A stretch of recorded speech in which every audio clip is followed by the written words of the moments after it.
Saudara, Murtede alias Amak Sinta yang menjadi korban pembegalan yang dilakukan oleh 4 orang. Perlawanan Murtede ini membuat 2 pelaku meregang nyawa. Murtede pun sempat dinyatakan sebagai tersangka dan ditahan polisi.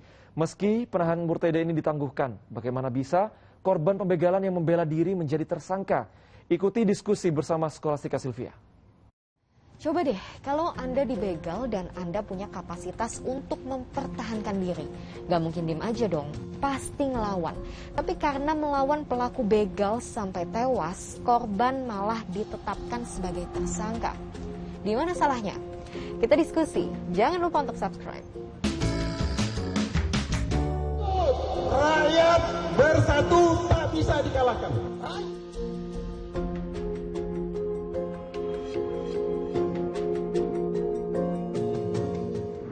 Unjuk rasa ini ramai-ramai dilakukan warga karena nggak terima dengan apa yang menimpa M. Gimana sih kronologinya? Korban saat itu pergi ke Lombok Timur dengan menggunakan sepeda motor. Di tengah jalan korban dipepet oleh 2 pelaku begal. Korban kemudian melawan dengan senjata tajam sampai datang 2 pelaku begal lainnya hingga akhirnya ada 2 yang tewas dan 2 pelaku lainnya kabur. Tapi justru kemudian korban ditahan dan bahkan ditetapkan sebagai tersangka pembunuhan. Kok bisa? Reaksi publik pun muncul, dari mulai turun ke jalan mempertanyakan sikap polisi sampai pihak keluarga dan tokoh desa yang membuat surat permohonan penangguhan penahanan dan akhirnya dikabulkan.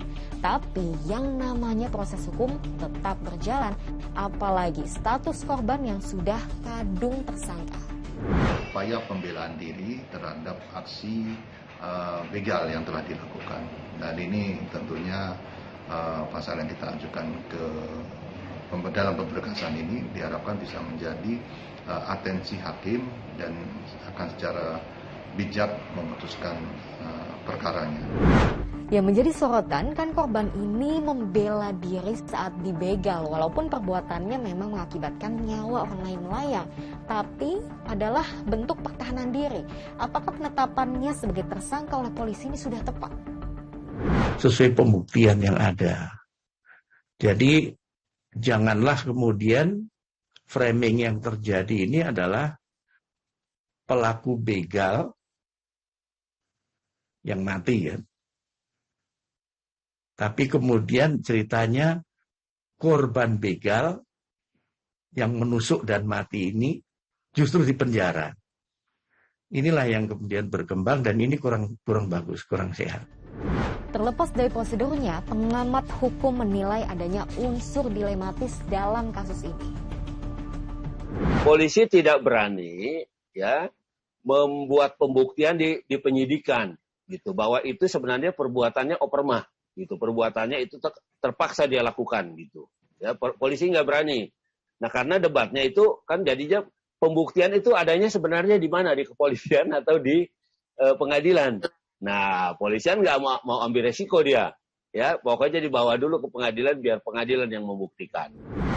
Kasus semacam ini bukan pertama kali terjadi. Masih ingat dengan Valencia, seorang ibu rumah tangga di Karawang yang dituntut 1 tahun penjara karena dilaporkan suaminya terkait dugaan KDRT. Padahal waktu itu Valencia memarahi suaminya yang pulang mabuk. Akhirnya ujung dari kasus ini Valencia bebas sementara sang suami dipidana.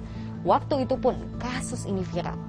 Ada lagi pedagang sayur yang jadi korban penganiayaan oleh preman. Saat itu keduanya saling lapor sampai korban ditetapkan sebagai tersangka. Tapi kemudian ujung kasus ini dihentikan karena dinilai ada ketidaksesuaian dalam SOP. Lagi-lagi setelah kasusnya viral. Tinggal di negara hukum sudah menjadi kewajiban bagi warga dan aparatnya untuk taat dan paham hukum. Jangan sampai kasus-kasus semacam ini baru mendapat keadilan setelah kasusnya jadi viral. Saya Silvia, makasih sudah diskusi.